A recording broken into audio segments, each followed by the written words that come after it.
I'm Johanna Ralston. I'm CEO of the World Heart Federation. The World Heart Federation unites its members in the fight against cardiovascular disease with a particular focus on low and middle income countries.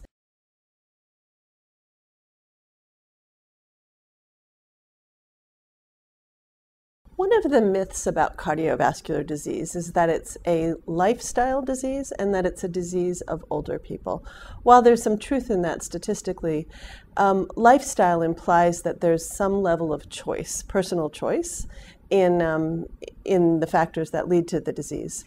For most people, and increasingly people who live in cities in low and middle income countries, that really is not true. That does not capture the reality of their lives. People have very little choice over the type of food they have access to. People have very little choice over the type of physical activity they have available to them, based on living in large, crowded urban spaces where there's very little safe room to play, where much of work has shifted from physical labor to labor that's a little bit more sedentary. Therefore, lifestyle really does not capture the reality of most people's exposure to the risk factors associated with cardiovascular disease.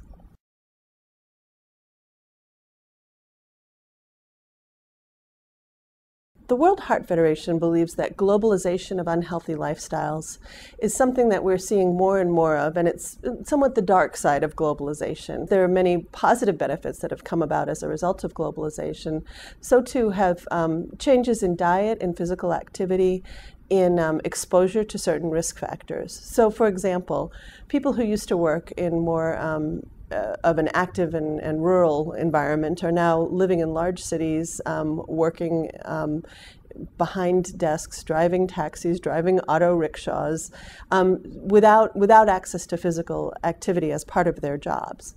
So the nature of labor is changing the people's choices around physical activity. Similarly, other aspects of globalization of risk factors include the spread of tobacco, which historically had been something that was much more common in developed countries, but which we're now seeing rampant across the globe, and in fact, use is going up in developing countries, whereas it's starting to go down in more developed economies.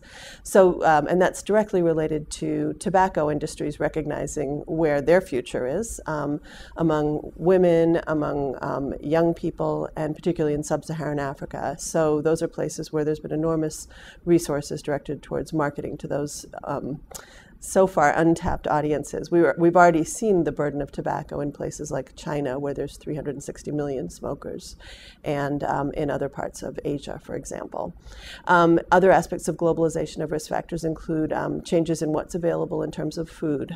People are now eating much more mass-produced food that includes things like trans fats, added sugars, that includes salt, aspects that keep it give it longer shelf life but shorter human life.